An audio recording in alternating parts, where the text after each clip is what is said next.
way into decision-making rooms, basically. So that's been in summary, that's been my journey, and it's been quite interesting. Yeah, so it'd be nice to also hear from you. Let's just break the ice while we can before we dive right. Of course, yeah. So, I mean, I have been working in the natural resources field for a very, very a very long time, for many years. And I've worked in business and human rights for a really long time as well. I did my PhD actually looking at the business and human rights implications of mining activities on women, and I particularly focused on the African continent. I've worked as well a lot for civil society organizations. Recently, I did a lot of work in relation to transition minerals in the Democratic Republic of Congo. And now that I've moved to BHRC, I'm managing their natural resources projects and portfolios. So we're extending a lot of our work in Africa as well. And I'm very glad to see that these conversations are happening more and more on the continent. I think it's really essential. And for a long time, it feels like it's been, discussions that have happened a lot in other regions of the world and not as much in Africa, despite a lot of the impacts happening in Africa. So I'm very glad that you've taken that initiative, and thank you very much for the invitation. It's a very warm pleasure. I was also speaking with Mr. That's Daniel, and I'm sure he might join us today. He's also very passionate about the subject matter. Yeah. I know that the EU CSDDD, let me just break that in the short form. Yeah. There are a lot of, I call it transformations, going on. And I happened to listen to a brief part of the interview between Donald Trump and some of the EU leaders recently, and some people have the opinion that the EU's interaction with the US might further water down what the directive is supposed to achieve. So that's right. It's also nice to know how Africa can really position itself. Also looking at I think the president of is it the DRC? I think he was, I don't know if he was in the US, but he was on Fox News when he was talking about the fact that he wants America to come into the Congo to provide some sort of militarized support for mining operations. Then they give out mining licenses, all of those. So it's looking more like a lot of business is involved in human rights and business.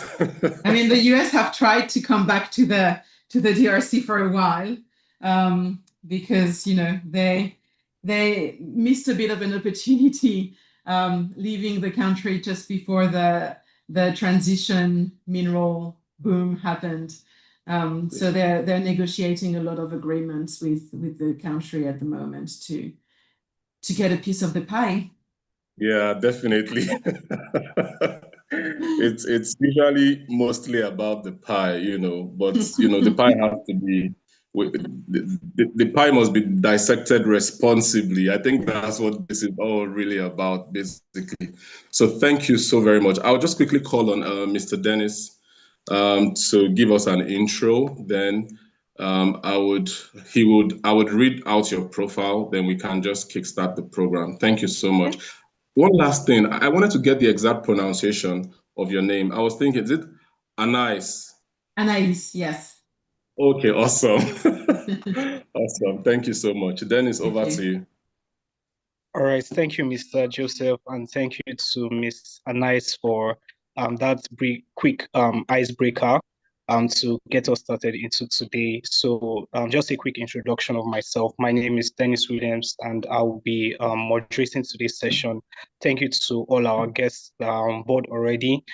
We look forward to have a very, very exciting discourse on today's discussion. We'll be discussing the impacts of the EU CSDDD on African supply chain. And just to give a quick introduction into what we are doing. I'll just be going, and ahead and doing that. The African Business, Human Rights and Sustainability Forum is a continental platform dedicated to showcasing Africa's progress in embedding human rights and sustainability within business practices. As its core, the forum seeks to demonstrate how African enterprises, governments, and communities are advancing responsible business models that balance profitability with social and environmental stewardship.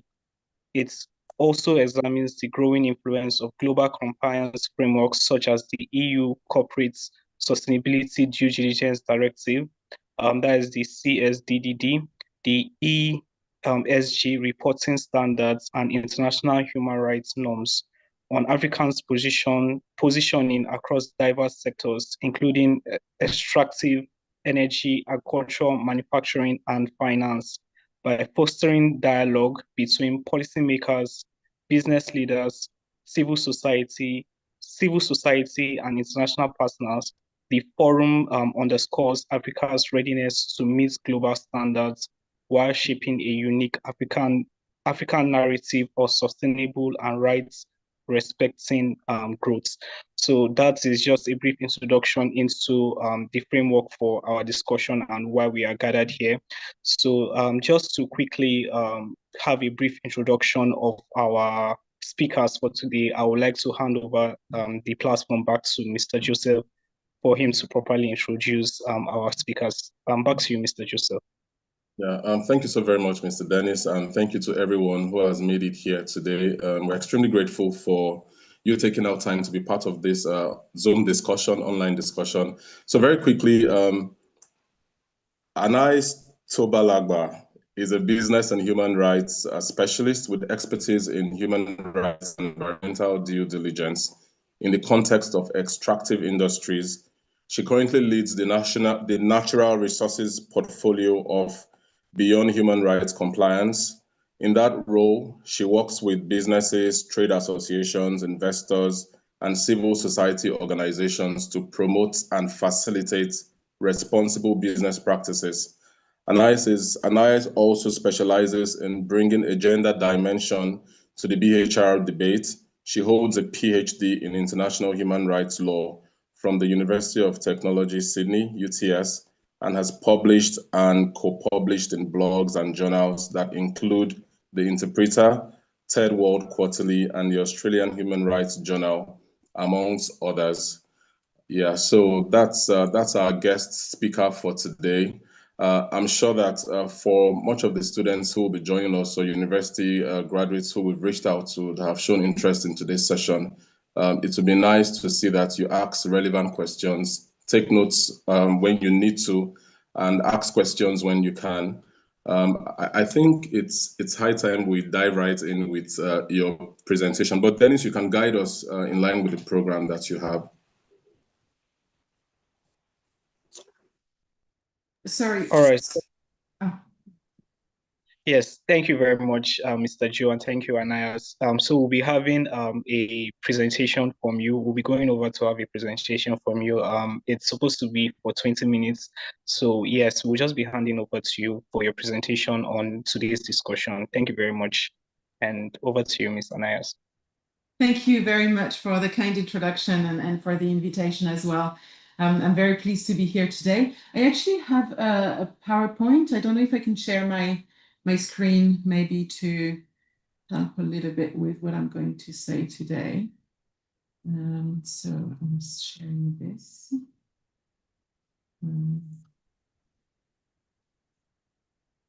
So can you see my presentation?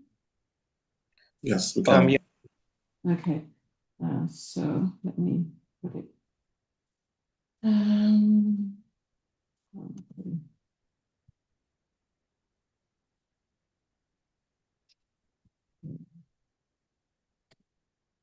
Okay, so today I'm going to be sharing some ideas about the subject that was proposed by Mr. Joseph, which is in a way a very interesting and a difficult subject, because there are still a lot of uncertainties about what the CS3D is going to look like in the coming few months.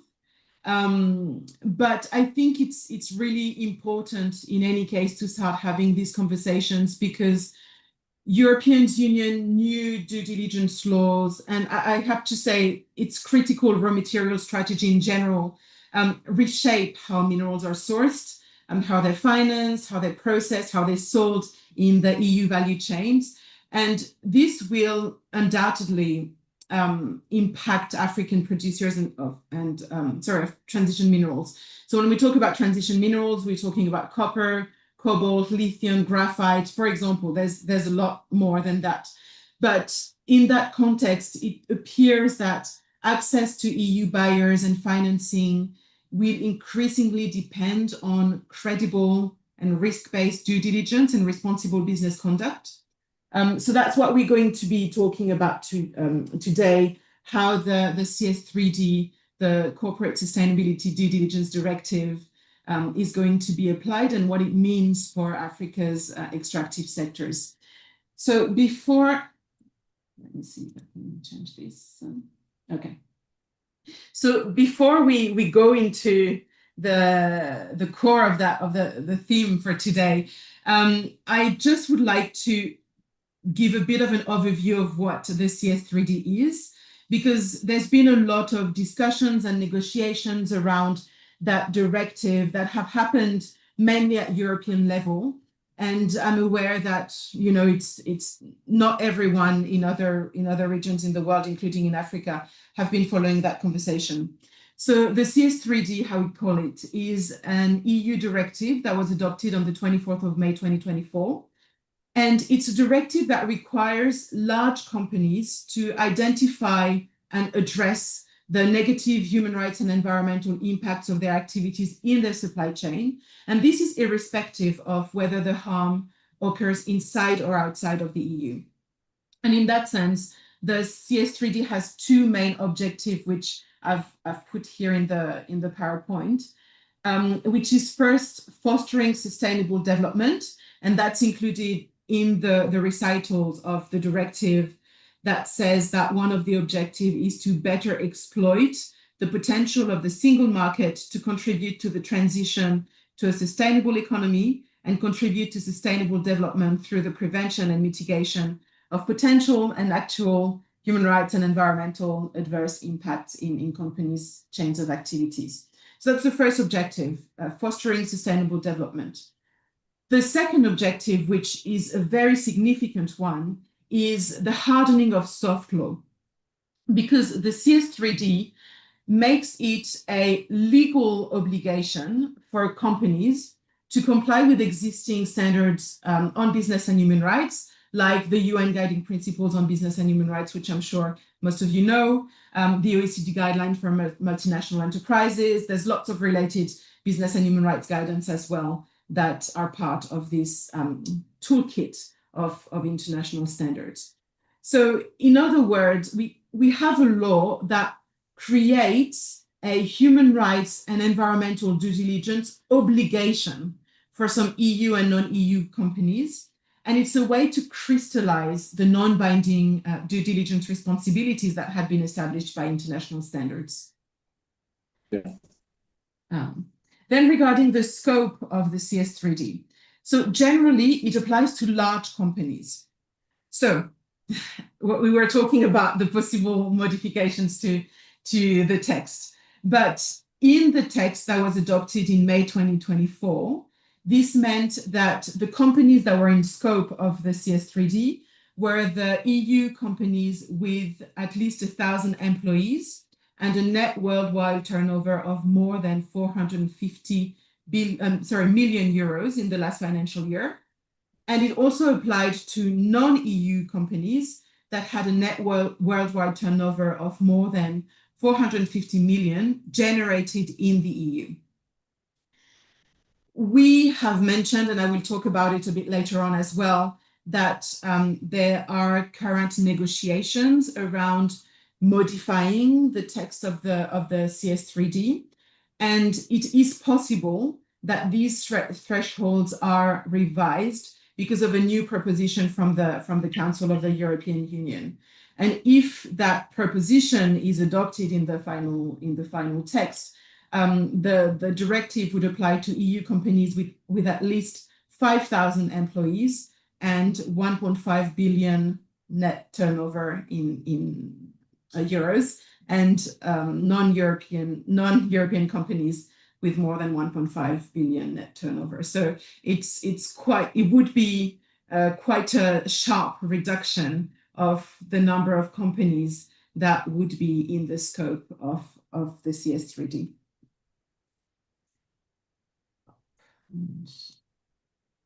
So as I mentioned, under the CS3D, companies are obligated now to conduct due diligence in their chain of activities. And that, again, that is the text of May 2024. But that means that they have to conduct due diligence processes in their own activities, but also in their supply chains. And that is using a risk-based approach. So what due diligence means, you can see here in the little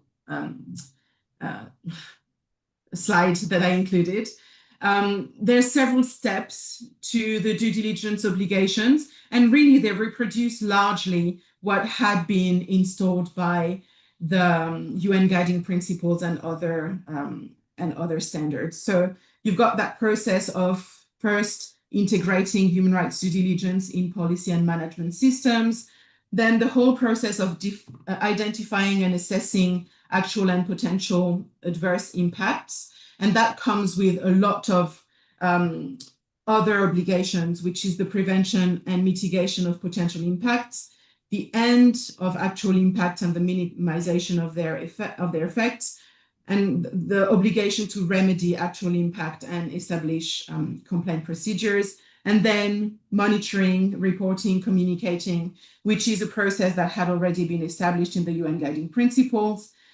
And again, at the center of all this process is stakeholder engagement. Again, this is potentially at risk in the omnibus negotiations, but it's something that I'll come to a bit later on.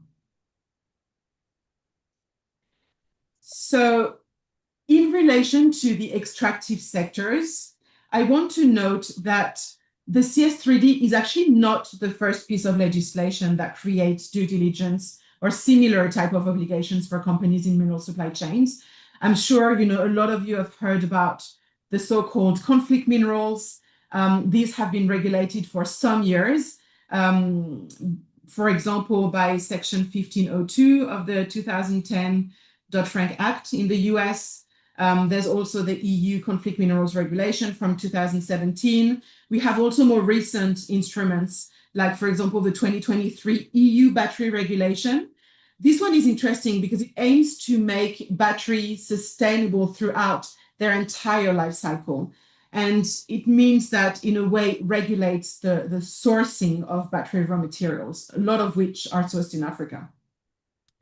Companies also use, as you know, a lot of non-binding regulations like the OECD due diligence guidance for responsible mineral supply chains, for instance, and a plethora of industry standards, which, each company can decide to abide by. Some are better than others, but it's quite common practice in extractive industries to abide by industry standards. So the CS3D, in my view, is not, the only text that we should take into consideration when we discuss extractive industries and raw material supply chains, but it's an additional tool in an already quite rich regulation landscape for a sector that is known and has been known for a long time to create risks, high risks of human rights and environmental impact. So now going into the core of the discussion, what does the CS3D mean for Africa's extractive sector? And this is a legitimate question, because when we think about it, it's mainly at first sight a regulation, a directive that concerns mainly EU companies or very large non-EU companies. And at the same time, when we talk about extractive activities, only a few large European companies are involved in raw materials extraction and processing. And we all know that the world's largest mining companies are based outside of the EU. So there's, for example, Switzerland, Canada, Australia, China. So as a result, most European companies do not source raw materials directly from mining companies, but instead they procure them further down the supply chain, often as semi-finished products. And this might, in the view of some, create some limitation to the influence of,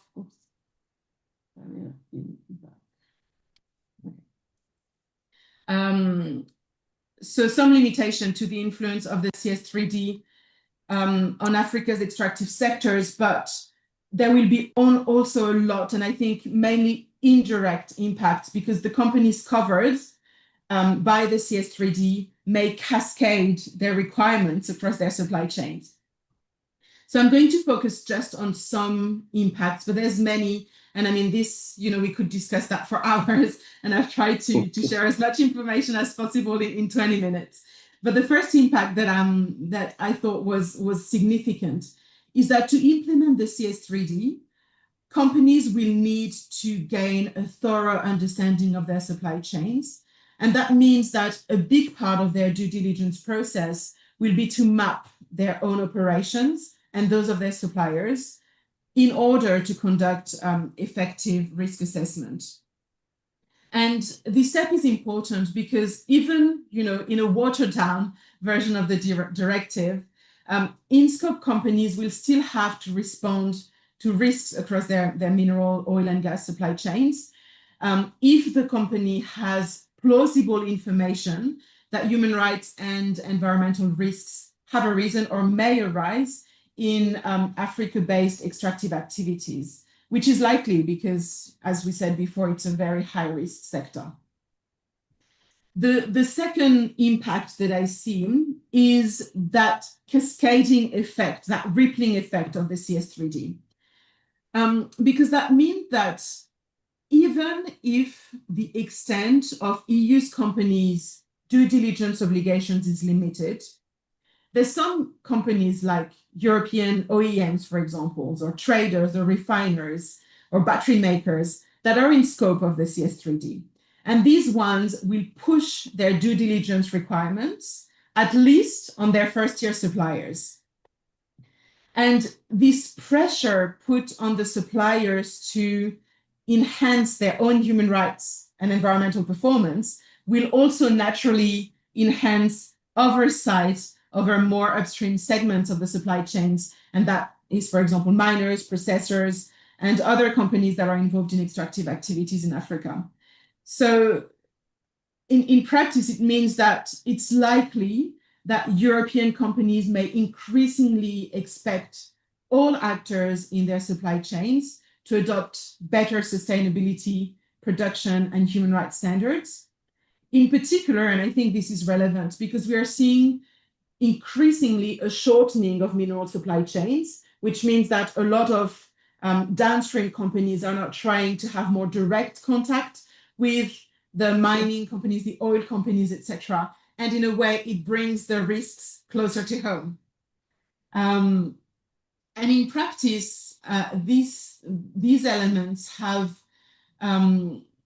several consequences for Africa-based extractive operations. First, as I mentioned, there might be more pressure for responsible natural resources extraction and management, and increased scrutiny on working conditions, on environmental degradations, on human rights abuses against the communities that surround the extractive sites.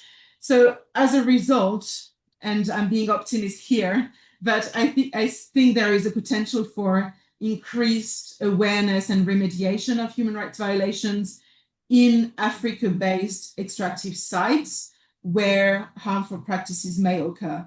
I said, I'm an optimist by nature, but I think, this regulatory pressure has been shown to some extent to change the practices of companies.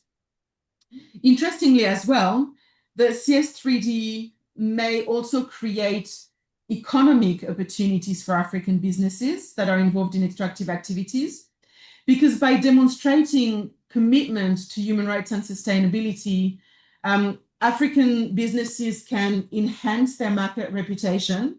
They can solidify their relationships with EU-based companies. They can attract investment. And this is because by aligning their practices with the requirements of the directive, they may enhance their competitiveness and appeal more to European buyers who prioritize sustainability. And we've seen that a lot. For example, when I was working in the DRC, we were seeing a lot of downstream companies that were wanting to completely disengage from the country because they considered that the human rights and environmental risks were too high. So it's really that idea of, by not wanting to be associated with severe human rights and human rights and environmental violations, European companies might be more willing to engage with countries and companies that have a better human rights and environmental performance. The other side of the coin is that it's likely that African businesses face increased scrutiny, in particular the ones that are already tied to EU companies.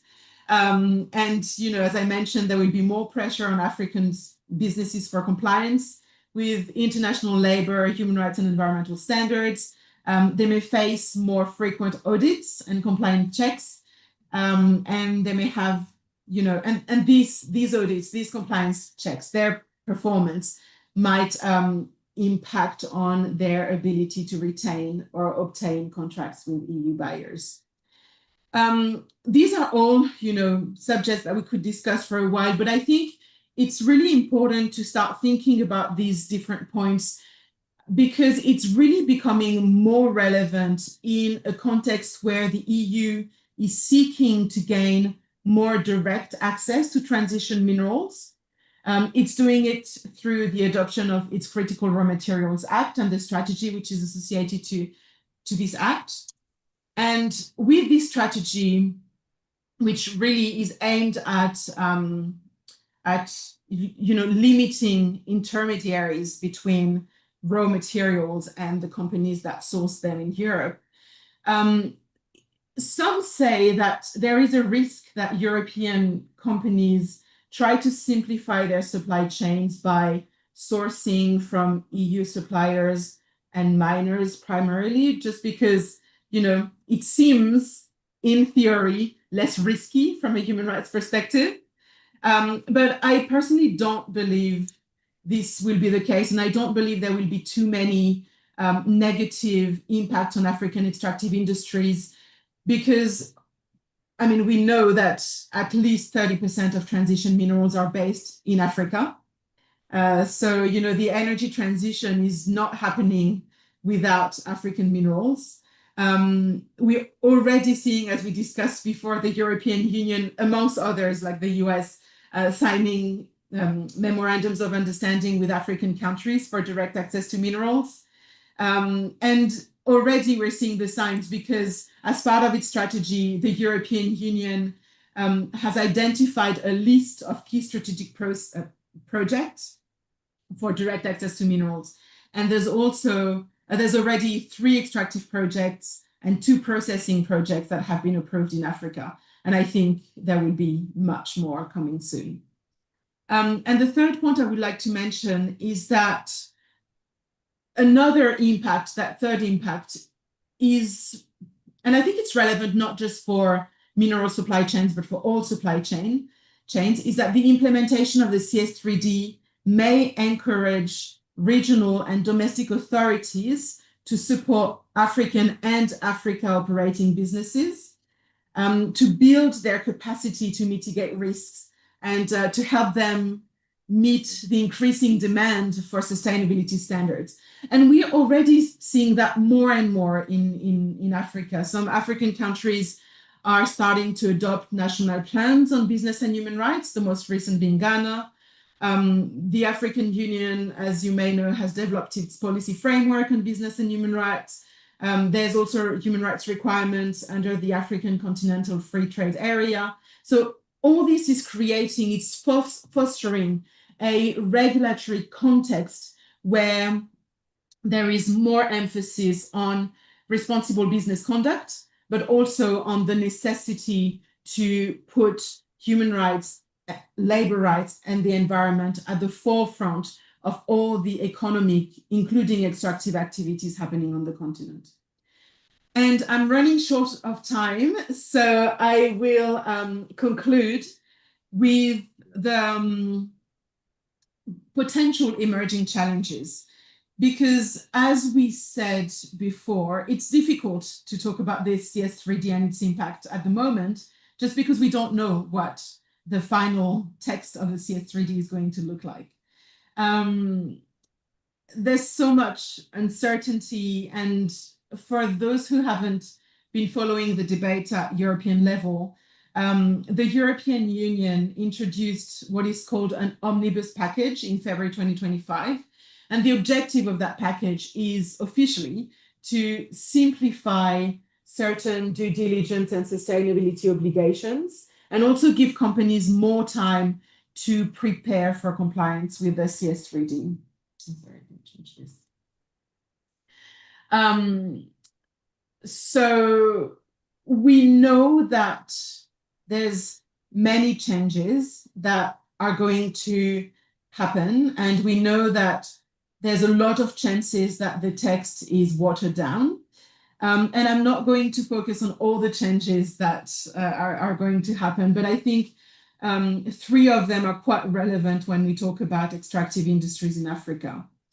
The first one is that the omnibus proposal limits companies' due diligence obligations to direct business partners only, which means that it will focus on suppliers that are mainly tier 1 suppliers. So in practice, it's likely that European companies exclude completely from their scrutiny the upstream part of their supply chain. And this is problematic because we know that extractive industries, especially upstream, are the most susceptible to human rights violations, to environmental degradation, to corruption. There's also some very specific risks, like forced labor, for example, that are associated with artisanal and small-scale mining, and that may completely be left out of due diligence assessments. So that's, I think, a really big problem. On the bright side, I should say, there might be some exceptions, for example, where the company, as I mentioned before, has plausible information that suggests that there might be adverse human rights and environmental impact beyond their tier 1 partners or their indirect business partners. So, you know, as human rights and environmental risks are well documented, especially by civil society organizations, and because we know it's a particularly high-risk industry, it is possible that some EU companies or companies in scope of the CS3D look more upstream. And I was talking about as well before about the cascading effect of the due diligence obligations, which I think will act as well to limit the negative effect of that proposal. Something as well which I think is quite concerning is that the omnibus proposal also proposes to reduce requirements for stakeholder engagement. In particular, it restricts moments where the company must consult stakeholders, and it also narrows down the definition of stakeholders to only those that are directly affected. And we know that in extractive and raw materials industries, many rights holders often like the mean to participate directly in corporate processes, and the disappearance of, for example, trade unions or civil society organizations among, you know, other relevant stakeholders will, I believe, limit the identification of human rights and environmental risks, just because there won't be that bridge between affected groups and companies in the supply chain. And third, and that's something that has been extremely discussed as well, is that the omnibus proposal eliminates the requirements for a harmonized civil society regime for companies who fail to implement their due diligence obligations, and when that failure leads to adverse impacts for people and the environment. And that, again, I think it's a real, it really undermines access to justice for workers and for communities that are affected by corporate abuse. There's many cases in Africa that we've seen where workers or communities affected by extractive activities have sought corporate liability in the company's home country. And it appeared that this CS3D was creating more opportunities to do so. And we might now see civil forms of liability becoming less attainable. So I'm going to stop here, but I'm very happy to answer any questions. And also you can write to me. You've got my email on the last slide. Yeah. But you know, I think overall the CS3D can really create opportunities for more regulation, better human rights and environmental performance, and economic opportunities for African critical mineral supply chains and extractive supply chains in general. But there's still a lot of uncertainties and things that African businesses or companies that are involved in African supply chains might need to consider depending on what the final text looks like. Let me stop the share. All right. Thank you so very much. Thank you for that presentation. I took a lot of notes, and I think while you were speaking, we had a representative of the National Human Rights Commission in Nigeria. Nigeria has also taken up the challenge of having its own national action policy on business and human rights. I'm sure Nigeria did that before Ghana. Ghana is just the most recent African country. That's right.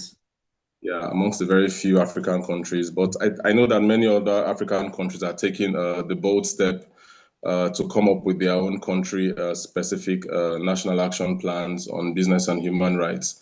I would just want us to have just a few minutes for the representative of the National Human Rights Commission to just share a few thoughts in terms of maybe a monitoring aspect, because one thing I have personally witnessed, I was in the commission for a while myself, for more than a decade. And I know for sure that when we look at Africa, to a large extent, the laws are there. We have good laws. Exactly. We have beautiful legislations. It's even too expensive to make laws in Africa in any case. But we have the laws.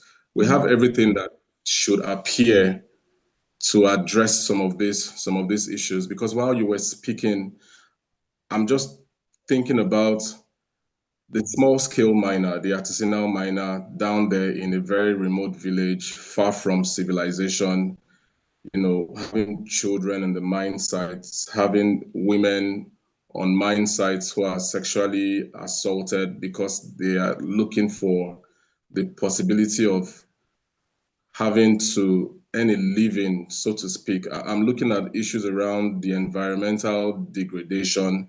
I'm looking at the total or the near absence of regulation in some of these locations. But by and large, whatever is mined within those scenarios or environments, it still finds its way to those who buy up these commodities in bulk.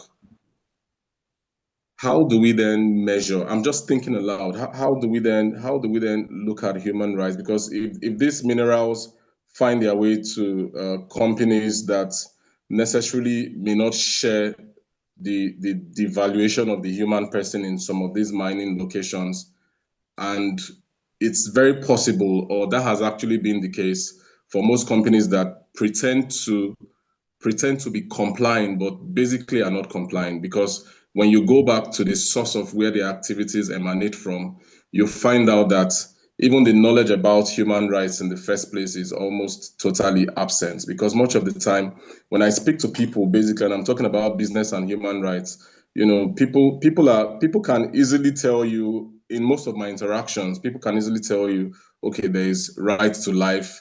They can talk about different kinds of rights, but the understanding, the advocacy around business and human rights in the first place is very negligible, is very negligible. So people may not even understand when their rights are being violated in the first place, not to talk of having access to even remediation or remedies, as the case may be.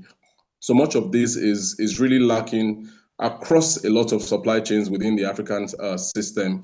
I know that within Africa, if we look at a country like South Africa, for example, South Africa has, at least there are challenges, but you can tell that the mining industry within South Africa, or the extractive industry, has come a long way. Several changes, several companies that have erred in the past have been brought to book. If you want to cascade that, for example, to Nigeria, I think the most prominent was I think the case of Shell in Ogoniland, when there were certain punitive measures. So I won't even call them punitive, but the requirement to clean up the area. We are still in Nigeria, for those in that region, they are still expecting that cleanup process. But I don't want to quickly.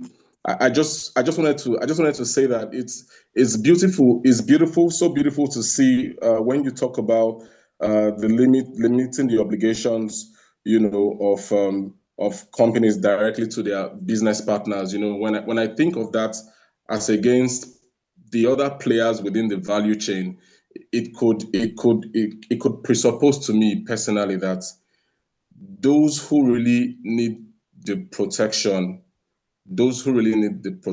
might be left out of having any protection in the first place. And that definitely it has a way of creating, much of the problems can still continue to go on without any remedies. Remedies, when there's ignorance, and remedies and ignorance, they don't even go together, because when there's ignorance about what the remedies are, nobody can really take advantage of any process for remedies. And when those processes are not even known in the first place, then it becomes very difficult to pull people out of that point of ignorance. And this is where I believe that the National Human Rights Commission can come in, at least to give us a perspective on what are African governments really doing about ensuring that the rights of African citizens across board.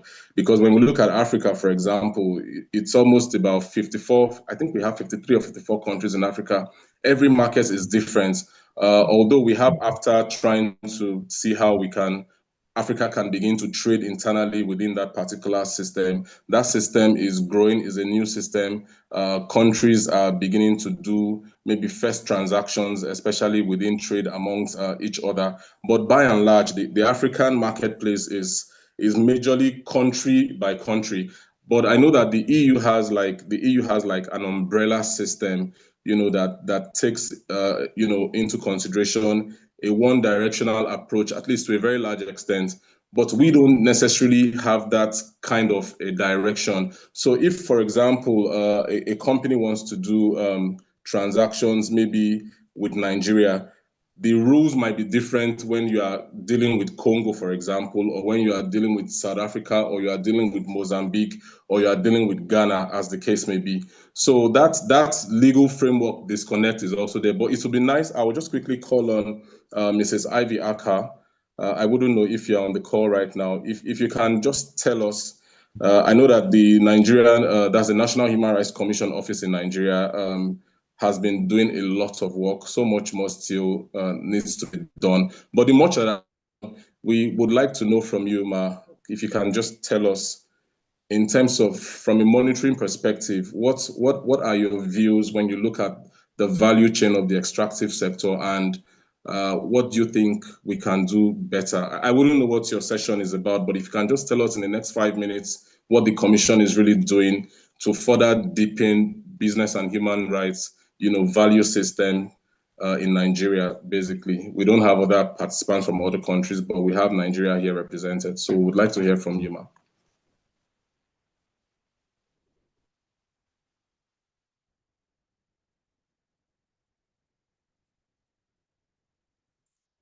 Mrs. Ivy Aka, are you on the session? I'm trying to check out to see if she's here.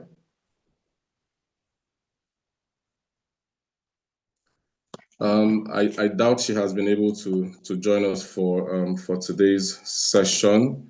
So I will just quickly share a few things that I put down with respect to artisanal and small-scale mining, and maybe just highlight few of the challenges that Africa definitely faces. And this is broadly speaking, because I know for sure that even in the presence of legislation, there's still there's still a greater proportion of, should I say, absence of implementation and coordination.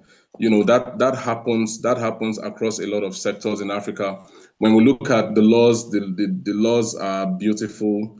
Much of the laws actually also flow in tandem with laws across other parts of the world.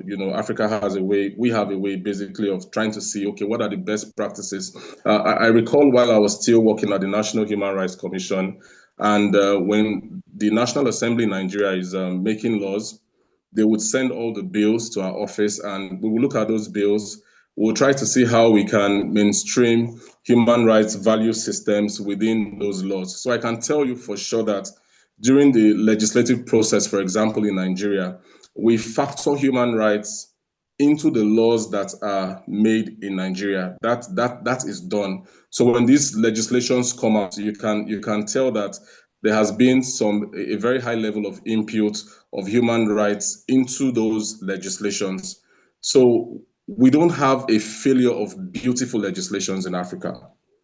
We have wonderful laws that even look into some of the tidbits of the areas that you have mentioned around your presentation. But the greatest challenge has to do with the political will to implement those laws.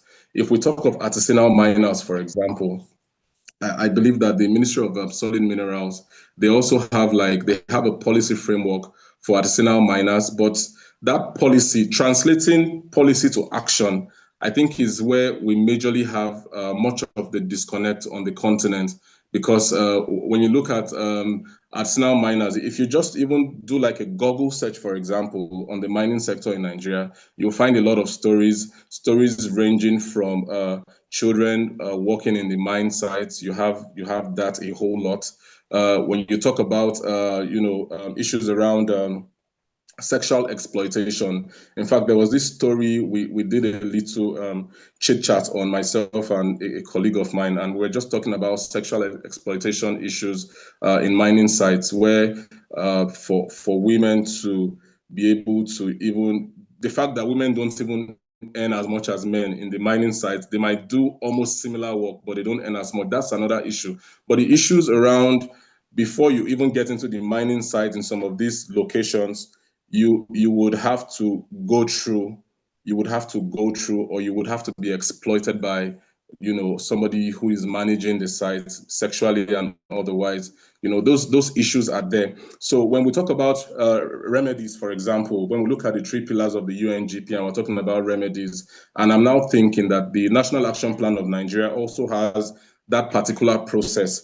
But these guys, these great Nigerians, these great Africans who are on the mining sites, who necessarily do not have access to that information, the information is totally absent. So people can go through series of violations of their human rights, and for a lifetime they may never be aware of any process at all for remediation. They may never be aware. Even in terms of the language of communication, we are having this conversation in English, for example. Africa has massive, in fact, in Nigeria alone, we have up to 500 plus different languages. So for those who cannot even communicate in English, and much of the time, these individuals that we are talking about, who are the very bottom of the value chain and are most impacted, from these human rights violations, we cannot even reach them in the language that we speak in the first place. So what necessarily can we begin to do? I've been talking this much, thinking that we will still have Mrs. Ackert to join us, Ivy, to join us on today's session. I'm just trying to scroll through again to see if she's here. We had the confirmation from the National Human Rights Commission that we were going to get a representative join us on today's session. I don't think we have her here. So I'm thinking that we might just quickly move to the Q&A sessions. And if you have any questions that you would like to ask, you can share those questions. So just finally, in my own thought process and around the things that I think is really important, because when we talk about the 3 pillars of the UNGP, I feel that the most active pillar, that's in my opinion, in working with companies, thousands of companies in Nigeria, also having worked in government, I believe that the most active pillar, for example, has to do with the pillar that places the responsibility on governments. Governments are responding to that appeal to show some level of responsibility as it relates to business and human rights. When we move to the second pillar that has to do with businesses, I feel there's still a lot of disconnect, a lot of businesses way down in Africa, even the very top businesses that you know about. We hear of, there are so many of them that have come up with sustainability reports, ESG and all of that, which is very good. But in terms of that whole human rights and business appeal, in terms of the appeal, the human rights appeal, I see that is still very much lacking. And as much as possible, the mindset framework too is also a problem. And I feel that so much more can really be done to bring companies on board. I, for one, I'm very sure that NECA, the Consultative Forum for Businesses in Nigeria, they talk to businesses, they interface with businesses, but we still need to see more companies coming to really share their business and human rights stories. What are they really doing specifically beyond everything we have out there around maybe a CSR program, CSR projects, students having to maybe stand up with a school bag, and somebody might think that that's human rights. It's way more than that. Then in coming to remedies, there's a massive divide. There's a massive divide in that area, and that is basically fueled by the lack of awareness within our own system. So even when we talk about the EU CSDDD, for example, at the end of the day, when all of the conversations around that is said and done, and everything boils down to a particular direction, which will be finally made known to us, I think, is it sometime next year or thereabout? At the end of this year or next year, yeah. At the end of this year, okay. Can we move forward from that point? Would there even be an opportunity for a lot of persons to really understand that the businesses that they engage in can be impacted by this directive, by this EU directive? So there's a wide gap. There's a massive wide gap. And it's beautiful to see on paper countries are talking about the national action plans. That is beautiful. I respect that. I appreciate that. That is wonderful. But the companies have to be onboarded. For me, I see that there's a massive disconnect when it comes to companies. The government is doing one thing, but the companies, you attend business and human rights programs, for example, in Nigeria, you see that the government is there, but the companies are absent. Majorly absent. The companies are absent. So if we don't have a means of getting companies to participate within this entire conversation, then we cannot even begin to talk about remedies in the first place. So I feel that there is a need to bridge that particular gap, and we really have to be honest about these conversations, because at the end of the day, when we travel to Europe and other parts of the world, we're like, wow, this is beautiful. Everything works, power works, transport works, energy works. and you step into some parts of Africa and you're wondering, our leaders know how things can work. So how do we plug this?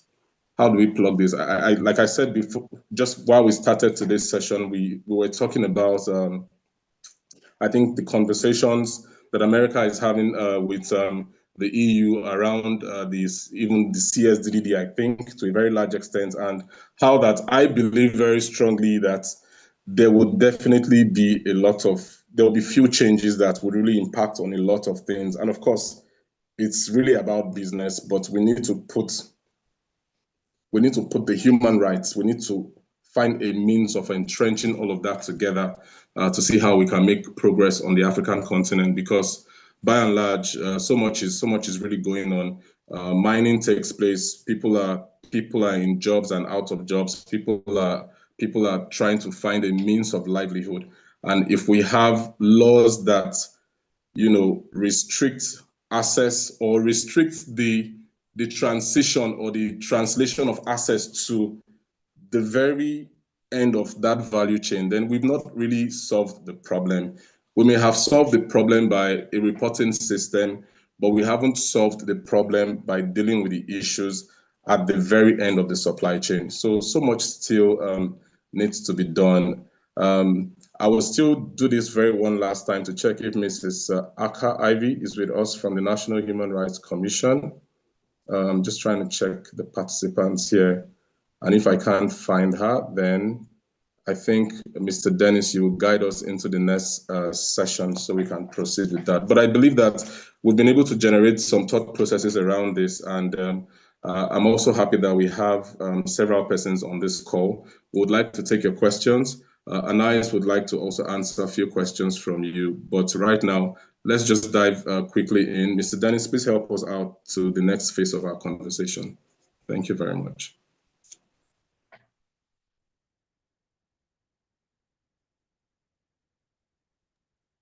All right, so sorry about the little delay from my end.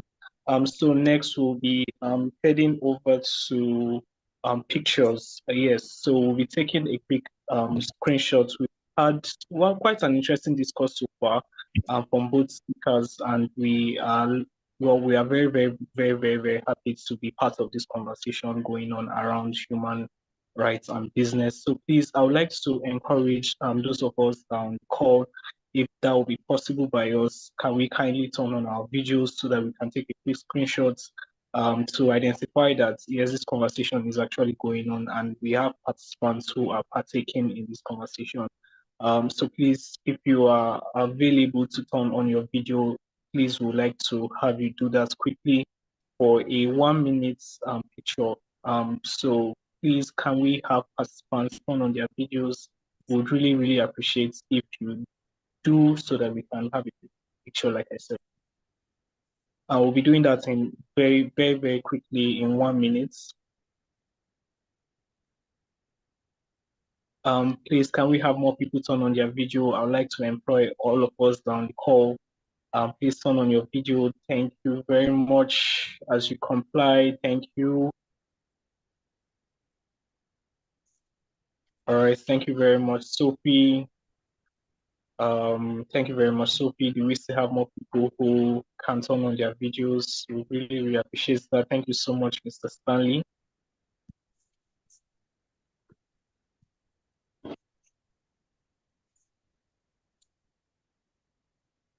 Okay, when we have quite a number of people who have turned on their videos, then we'll be taking the pictures quickly. Or we can just proceed. Just take the pictures you can right now. I'm sure that people might want to do some makeup and all of that. Just so we can address this again maybe much later. So we can just quickly move to the next aspect of today's session. Yeah, thank you so much, Dennis. All right, thank you very much, sir. So okay, take the pictures. All right. So yes, so far we are done with that. We'll be moving over to the next conversation, which is question and answer, the question and answer segment of today.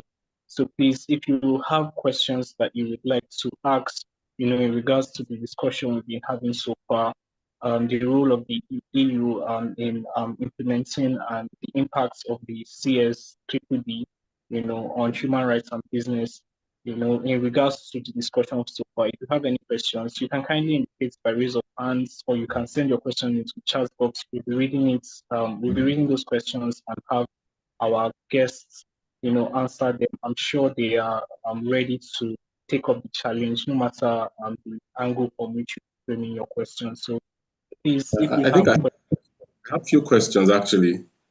I have a few questions. The first one I have,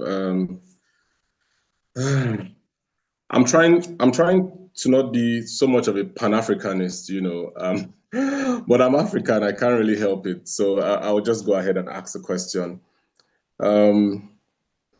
Firstly, I want to just say that I believe that every country, every government, every continent needs to take responsibility for what goes on within their domains and necessarily not trade blames or, pretend that we are still in an era that we are not in, to the point of maybe thinking that some other person has responsibilities for some other person. No, that's I want us to just have that clear. So my question basically is, do you think that Africa is at the risk of being unfairly burdened by international compliance demands? Basically, like, is it do you think it's a lot of burden? Do you feel that Africa has really grown its system to the point that it can now begin to take up some of these additional compliance responsibilities because of its current stage of development? So do you think that Africa is unfairly burdened, or are these standards there, to redefine Africa's competitive edge? Then I would also want to add that, can Africa compete? Can Africa compete? When I mean Africa competing, I'm not talking of the outer influence of other continents in Africa. I'm talking of Africa itself doing business across borders, because much of the MNCs, multinational corporations, they do the business in Africa. So I'm not looking at the impact now of the multinationals doing business in Africa. I'm looking at Africa itself. Can Africa compete within some of these compliance frameworks that come up across the world, basically? I mean, so to answer your first question, I think there definitely is a role for African countries to really play in that whole framework of compliance and corporate and responsible business conduct, etc. And I think I actually want to go back to what you were saying initially, which I really agree with, is that when we talk about CSDDD, when we talk about human rights due diligence, when we talk about business and human rights in general, we tend to forget the role, which is the primary role of the state. And as you were saying, many African states have very, very, very strong legal systems. The problem lies with implementation. And I think, and it seems that it's starting to appear little by little, but I think African countries are starting to realize that there are key actors in that particular case, I would say in the energy transition, for example. There are key actors and they're starting to see it. They're starting to change their policies and their relationships with outside stakeholders and other international powers, saying, we have a lot of resources that you want access to. We are in a situation of power.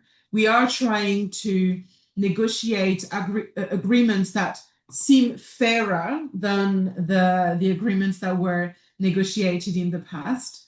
So I really think that, there is a very strong role for African states and companies to use their leverage and their key role in current in current business negotiations and setting to push for more compliance. And it leads to your second question, which is a difficult one, because can Africa, it's basically asking, can Africa do business right? And I think it is the case.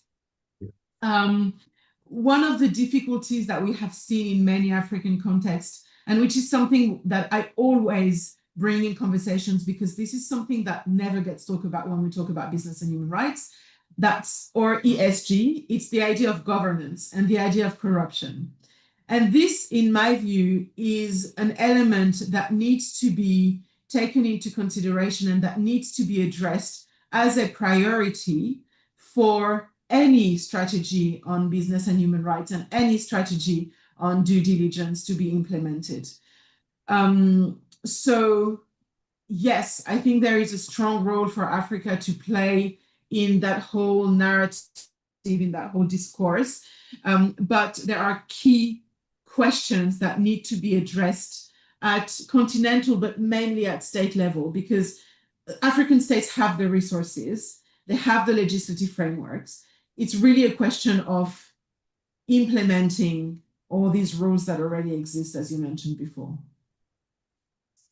All right, thank you so much. I think that's a very good one, because the solutions, we exist with the problems and we also have the solutions, and not until the continent, that's the governance system within the African continent, takes the center stage to start resolving its own crises and challenges, then we cannot, because why one of the things I really love about Europe is the fact that, at least from face value, it appears that the systems work and the structures to make those systems work are actually in place.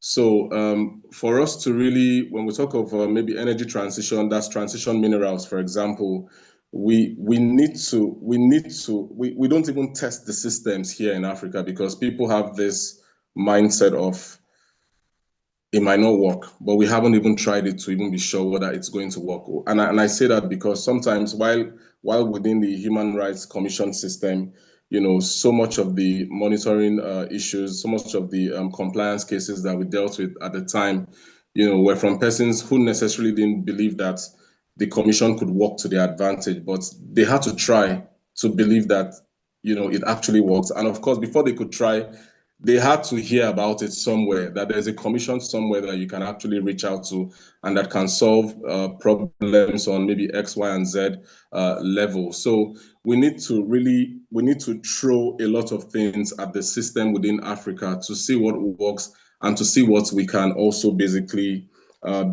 modify. So I will just quickly check in again. I don't know if Mrs. Ivy is here. I really want to get like a perspective from the National Human Rights Commission on these conversations that we're having. That will really help us a whole lot.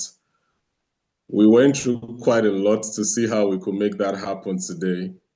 So Mrs. Ivy, Aka, are you here? Are you on this call? Okay, then. So Mr. Dennis, we can take a few more questions. Then maybe before we take more questions, actually, I wanted to add on to what you were saying before, because I think you're absolutely right when you're saying that there is also a lack of information that is circulating in African contexts in relation to due diligence, business and human rights, etc. And I'm actually very glad to see that you've got students here, because I also teach at university, and I'm seeing that students are more and more interested in these questions, and they are the ones who can then train future generations of executives, of lawyers, etc., that can bring in these principles of business and human rights. But at the same time, I think there is still a lot of work to do even at corporate level. because as you were saying, a lot of corporations or a lot of companies don't even know what human rights frameworks are in place within the country. They don't know. I mean, I do training as well for companies, and I was recently in Tunisia training state companies on business and human rights, and they had never heard of business and human rights. They had never heard of the UN Guiding Principles on Business and Human Rights. So I think there is really a work for people like you and for other experts to bring in that knowledge at corporate level to push for better human rights and environmental performance as well. All right, thank you so much. Thank you very much for that. And we'll keep doing the best that we can. Hopefully, with time, we might begin to see the impact of the efforts, basically. Yeah. So, Mr. Dennis, I wouldn't know. Do we have any additional questions? Maybe before I take one or two more. I think we are still within time. Yeah. So far we don't have any question in the chat box. I would still like to ask from the participants on today's call. Okay, Miss Juliana, please, I can see your hands up. You can go ahead and unmute and ask the question. Thank you very much for this session. I've really learned a lot, and I just wanted to make a contribution regarding increasing the knowledge and awareness of what is being discussed here today. I believe that it should actually go mainstream in the sense that just having the discussion online or having the discussion just to students, which is really good, but I think that budgets should be made available for it to be mainstream. For example, how can we get influencers to talk about BHR? How can it be something that is spoken about on the television, jingles on the radio stations, discussions, having it translated into Pidgin, Hausa, Yoruba, and different other languages? These are the things that I think would cut across, because when you're talking about culture and getting people to really understand what is going on, having these discussions on Zoom or having it in classes might not really translate to the everyday person on the street, because those people on the street listen to the radio. So they would need to hear these discussions in their dialects or even have it in the radio stations in Pidgin, and then having it also in shown on the television. There are certain brands that people go out to buy right now, and the reason why they are buying it is because they saw a celebrity use it in a song. So when can BHR start paying influencers to see that it's intentionally put in movies? When you watch films, you see people go into stores, you see people get certain kinds of bags, and they are sponsored things that are done into those movies to ensure that people see those things. And by the time they continue seeing it, subliminally, it's something that it's in their mind. So I would encourage that, since we're having this discussion here, beyond having it on social media and on Zoom, there should be some form of funds that are put in place for the communication to go into mainstream communication. Thank you. Yeah, I think it's a really, really good point that you're making, Juliana, because I mean, first, communication should be part of any due diligence system. That's the last step of due diligence, that companies should openly and in a clear and accessible way share information about what they have done to address the risks in their activities and in their supply chain. So I think already at that level, there is some element of communications that come into play. But I think you're absolutely right. This discussion, these conversations need to become more mainstream. We know that more and more civil society organizations are the ones that are using their platforms and that are collaborating with influencers to be able to bring the message out. And it also links to the role of consumers as well, because there definitely is a role for consumers to put pressure on the companies themselves to say, if your activities are dirty or if you're exploiting workers, we're not going to buy from you. But for consumers to have access to that information and to be able to make these choices, they need to have received through some form of communication the information. So this is very complex, and there's different ways this can be done. I think it's really, and you're thinking ahead, because I think it really is a question that is developing, that is fostering. How can we make this message mainstream, and how can we make it easier for everyone, impacted or not impacted, to understand? So yeah, I think you've made a very good point, Juliana. Yeah, thank you, Juliana, for that. That was out of the box kind of. I think we have a question in the chat. I don't know. Yes, we do. We have a question in the chat box, and the question is from Stanley Mahmuda. I hope I am pronouncing your name correctly. The question is, how can we balance the compliance pressures of the CSDDD with the economic opportunities it could create for African businesses in extractive sectors, especially around transition minerals? I mean, that's a really good question, and that's what I mentioned before. It's like the two sides of a coin. In a way, there is that cascading effect that I was talking about, and there is more pressure that is put on African supply chains and African businesses, African companies, to have better human rights performance and better environmental performance. But that pressure creates, or is supposed to create, a change in the practice of the businesses. And that change is what leads to potentially more economic opportunities. So it's like a cause and effect type of situation. There's pressure, there's practice change, and then there's more economic opportunities, because European businesses themselves are under pressure and more have liability risks if they don't really put in place very sound and very structured due diligence strategies. So they are themselves under pressure, and it appears that they're more likely to do business with companies that have a track record of good human rights practices, of respecting their workers, of paying them a living wage, of complying to the local laws, of taking measures to limit their environmental footprint. So all these are things that are taken into consideration when decisions are made as to business relationships. And that's one of the key considerations that was made as well when I was talking about the EU thinking and choosing a strategic project for its critical raw material strategy.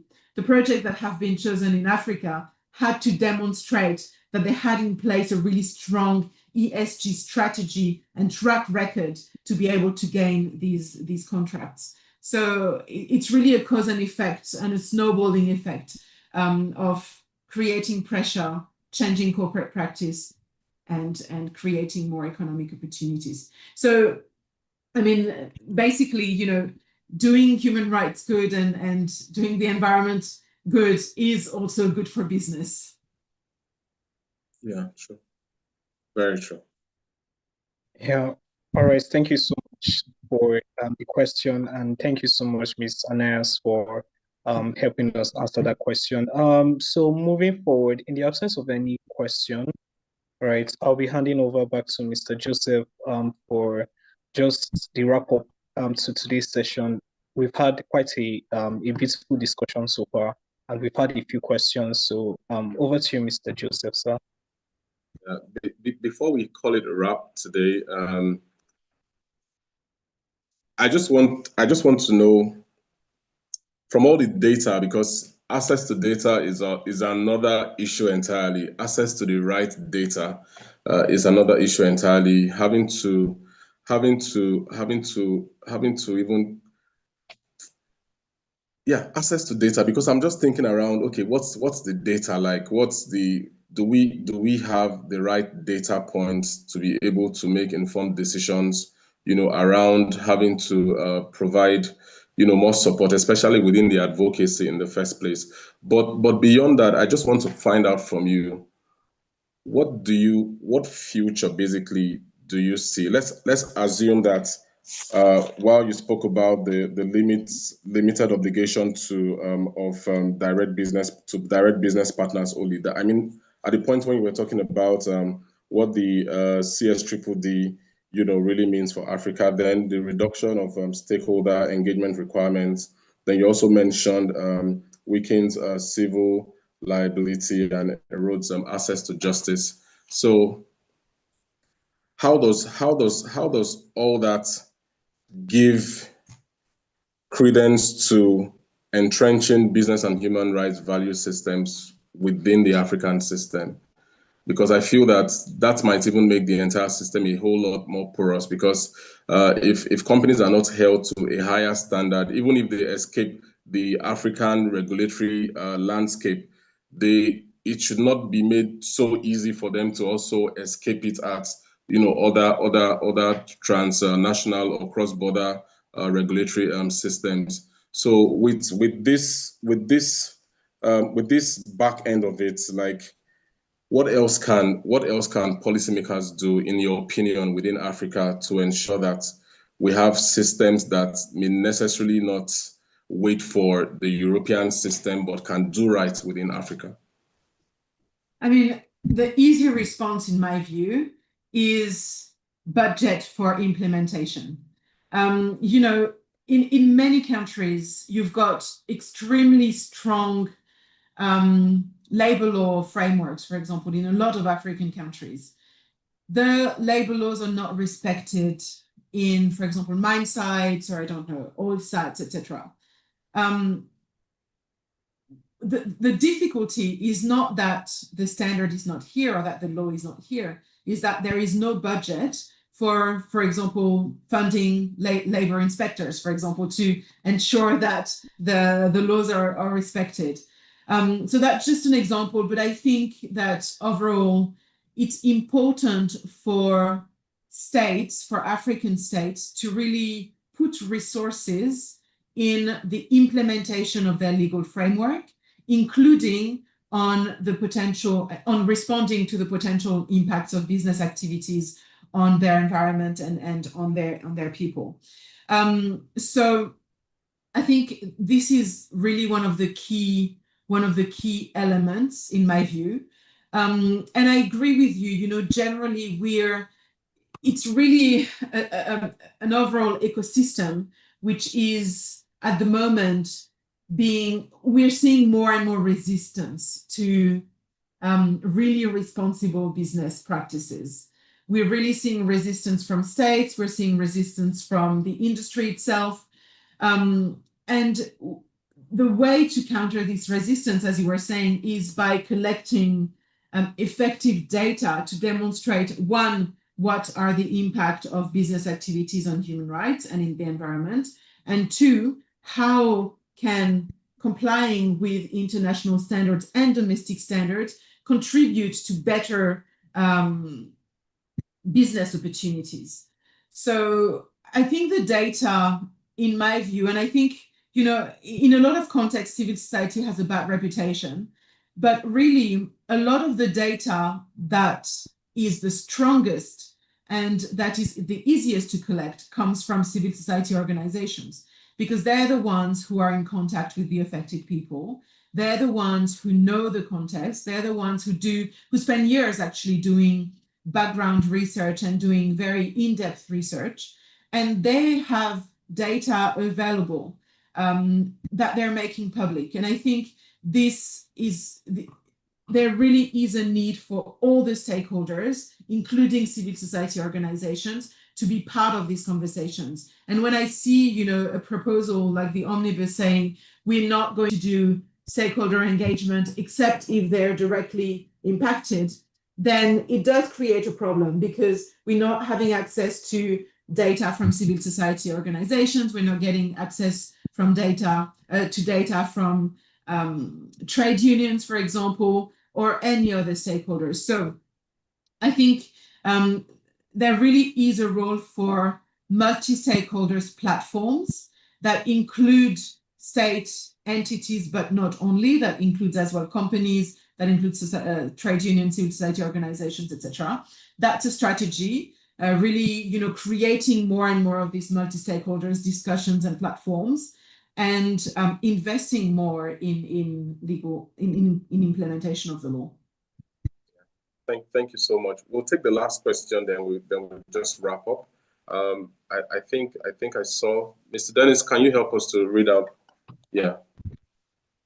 Thank you. All right. So Elo is asking on remedies and accountability. Please, could you give a scenario of a company being sanctioned for non-compliance? How is this reported? And how is this reported? A minute, please. And how can CSOs and other stakeholders access this? I mean, there's already quite a few examples. There's one actually which was quite significant back in the time. It wasn't in Africa. It was in Papua New Guinea. A mining company was involved through its public and private security forces of sexual abuse, widespread sexual abuse against women who are living around the mine sites. And in that case, it didn't go through the judiciary, but there was a lot of pressure from civil society organizations to create a remedy framework.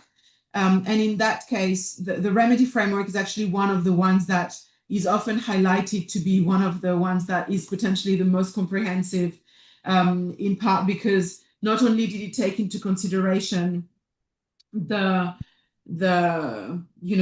direct financial compensation, but it was also taking into consideration psychological measures, for example, or measures for the entirety of the village, etc. There's also another well-known case in the DRC, which is the Kilwa case. I don't know if you've heard about it, but it's a case, it's back to 2004, where members of the parent companies and its subsidiary were suspected to have been involved in very severe human rights violations that were committed by public security forces, so by the army in the area.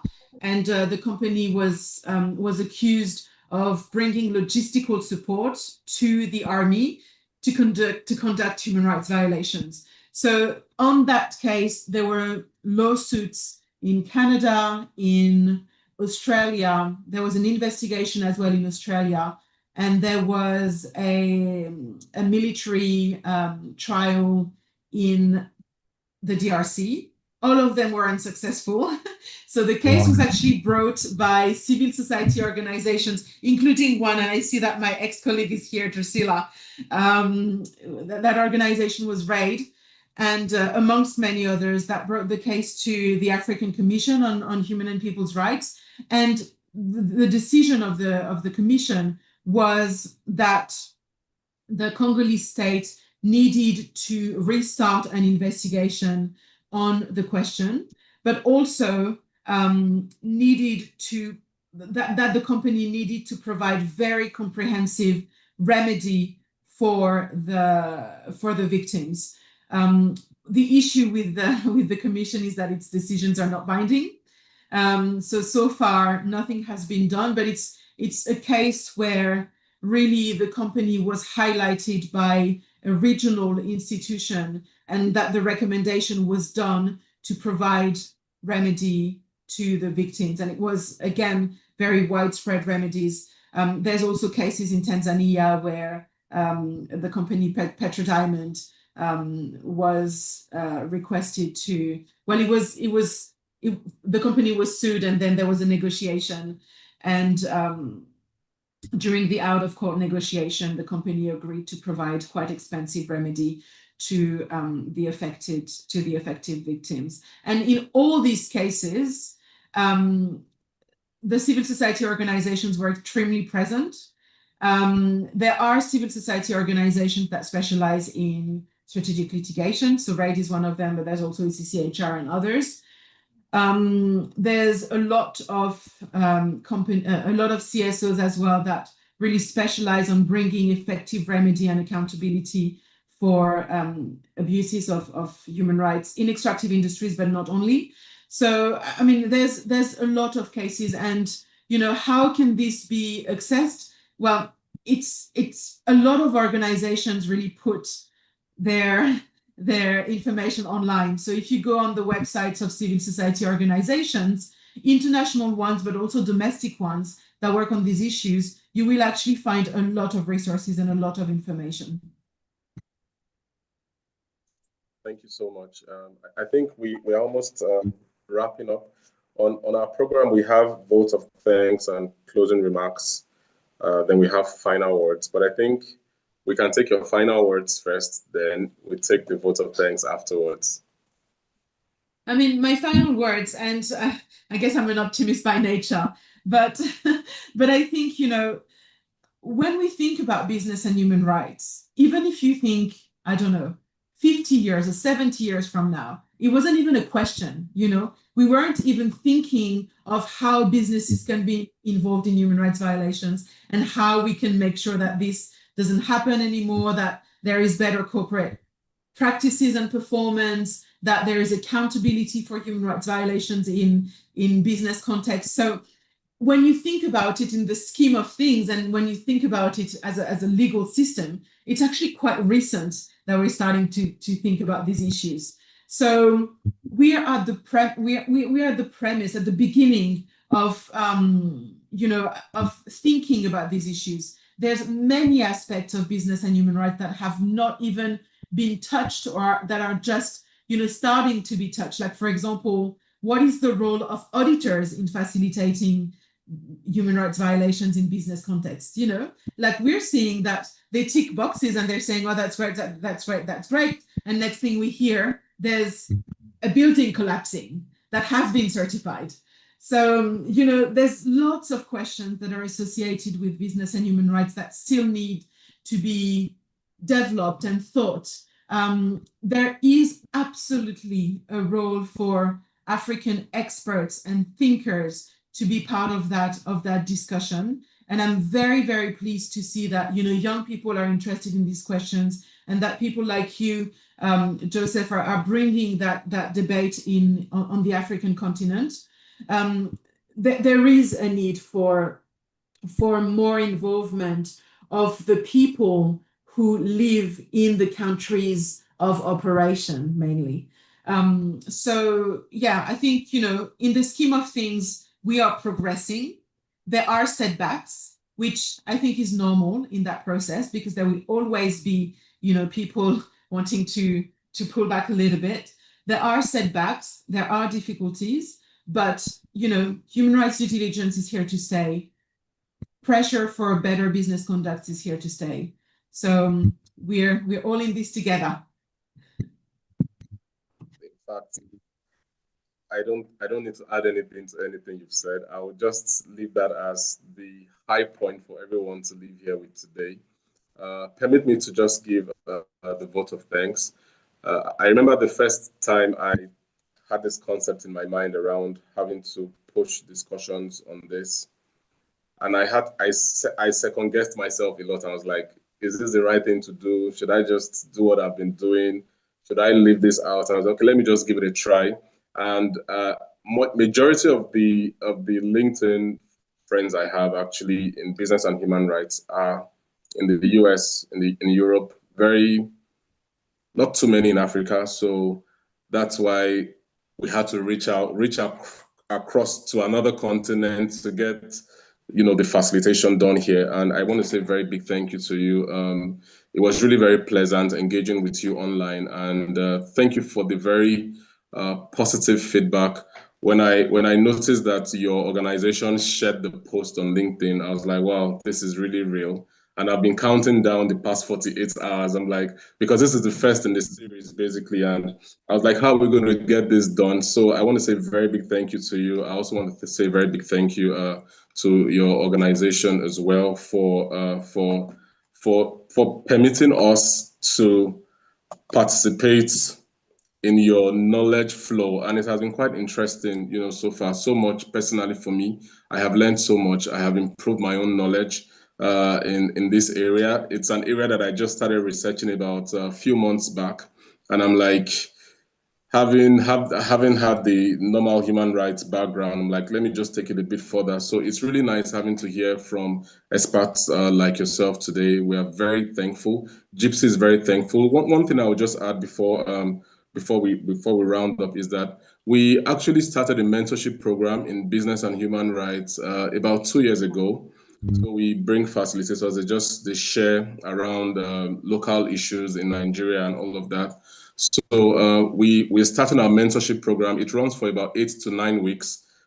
From next week, it's a Zoom. We usually have participants from across Africa, almost each session, maybe like 200, 300 plus. So we have all of them. We discuss these issues. So we might knock on your door again, not to bother you, but just for you to pop in 5 minutes and you're out, not to take so much of your very active time. Yeah. Please do. It's personally really important for me as well.